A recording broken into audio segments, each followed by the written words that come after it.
Considerations memo. This is for you, Anna, from Audit Committee. Is a memo out yet, or is it? Okay, did you not get the memo? I can't. Oh, flippin' heck. Oh, it is in the packet? Thank you. Okay, good. No. It's not in the. I It remember, is in the packet. I saw draft. I I don't saw it remember in if I the saw the packet. final, but it has been finalized. Thank you. Okay. Just repeat that so the public knows. We have a 358-page packet. 429-page packet. Oh, yeah. It's on page 358. Okay. Don't know whose fault that was. Sorry, Anna, you take it away for an update on this memo. Okay, so Summarize.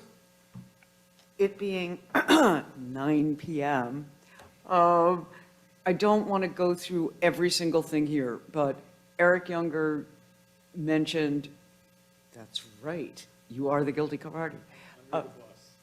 No, I thought it was really great at the budget, and several of us did, that a longer time frame would be helpful, and that more concerted public engagement would really help the process and would help us feel that the public was taking part, because they would be.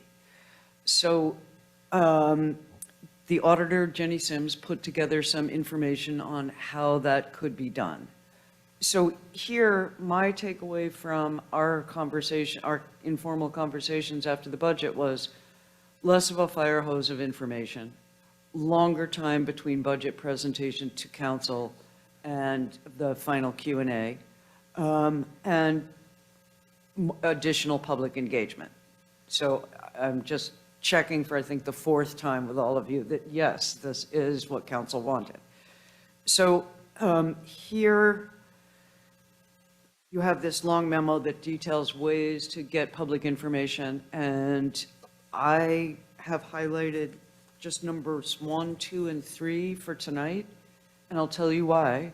It's because everybody gets into a habit of how they do things, and the city has gotten into a habit of how they do things. So if we start like jumping on them in, let's say, late July and say, oh, by the way, we'd really like to, change the whole budget process, they would be deservedly quite peaked. So I am hoping that we can get as much done as we can this year, and to start by focusing on what things we can do earlier in the year, and those are our number 1, 2, and 3 in the budget content process considerations, which are page 359 of 429.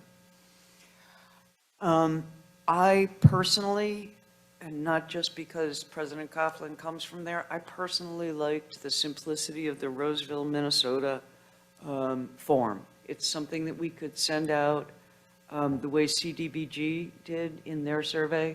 We could send it out in the water bills.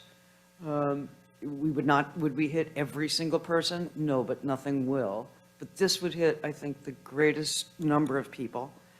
And it's written in plain language.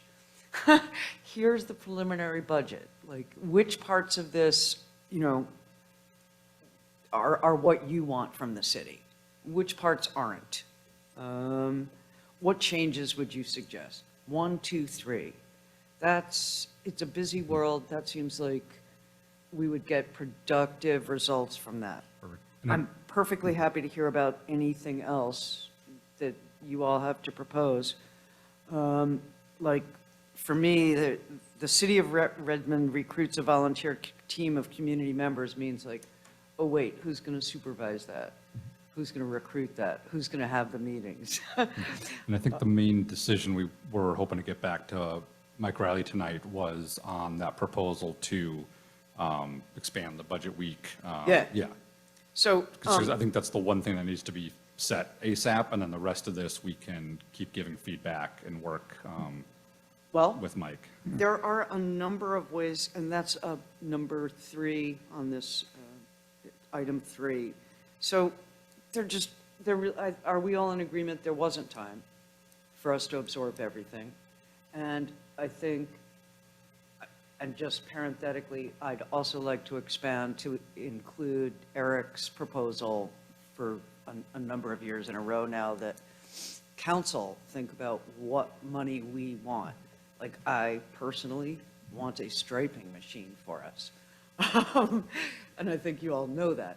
But if we introduce that earlier in the year, and that would be something, that would be our own meeting though, so I'm not going to talk about that right now. Right, and I still First- got the yeah. fifth Wednesday in May as a reserved placeholder for that discussion.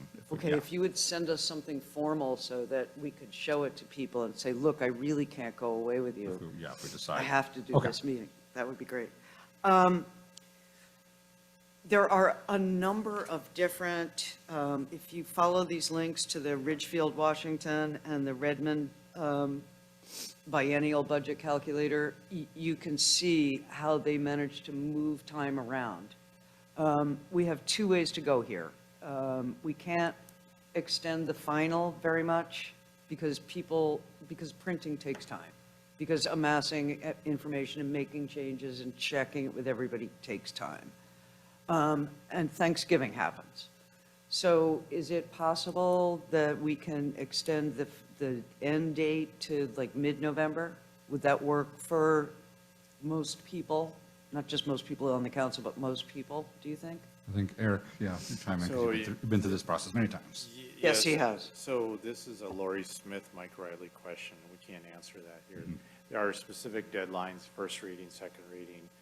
And it's a really tight schedule. So my recommendation on all this is Jenny did a tremendous job, give us 12 bullet points to consider. But we're such a big group, 7 people, that, first of all, I do agree with you. We need to have time to let the administration know what the council's, what we're focusing on the budget. But what I'm suggesting is you can't overhaul this budget process in 1 year. So I would like the council president, he's got the audit committee's memo, to pick a couple items out of there, some baby steps. Let him work with Lori Smith and Mike Riley as far as moving any dates or whatever. I don't need to be involved in that process. You guys just work it out. And then I ask that you pick some of these items that Jenny's got here. If they make sense to you, go get them incorporated and let's see how it works. Next year we pick up some more, or we see what works. You know, did these work? Were they good? No, okay, let's drop that. But it's too big an apple to bite the whole thing this year. Yeah, very meaty. So I'm happy to do that if there's a majority thumbs up. And let me check specifically on the number 3 suggestion. The proposal was to start off the, got lost from last time, but basically just to spread it out so that we kind of get the brain dump. And we have so we do a Monday and a Thursday budget workshop. We have our normal Wednesday meeting, and then we don't have our get together again until the following Thursday. So we have a full week to go back out and think about it. And if there's thumbs up for that, I'll give a, yeah, but, yeah. Well, I know Eric likes a strong central leader, but I would, So those, sorry, I'm gonna say those comments, let's avoid them. Yeah, no, I know I we're friendly, am. but yeah, just, no, it's good. I'm not Okay, making I'm just a- making sure, I know it's something. I'm I not can- making, yeah. I had no intent to make any comment. I'm just I'll saying be that, happy to make all the decisions you want. I'm just saying that I would like, I don't even know if Jennifer is with us anymore, but I would like to have. I'm still here. Yeah. I mean, if the rest of you are content to have Jeff decide everything with Mike and Jenny, then I'll yield to that. But it's not my preference. I would rather have us talk about it like a little bit at each study session over time. But setting up the initial, and I agree with Jeff and Eric and everybody, that like if we could push the brain dump forward, like the parts where the department heads introduce themselves to us, that's not financial. That's something that we could easily do. Does that Okay. make sense to everybody? So I think I'm seeing thumbs up for the more expanded week. All right, so I'll give Mike a thumbs up on that. And then Anna, yeah, let's, how about you and I put our heads together over coffee on this, pick out a few of the top items. We can do a sub-quorum, and then, yeah, get some thumbs up of study sessions for specific proposals. After Okay. talking to Lori and Mike and folks. Okay. Excellent. Then we will do that. Does anybody want to talk about the budget some more?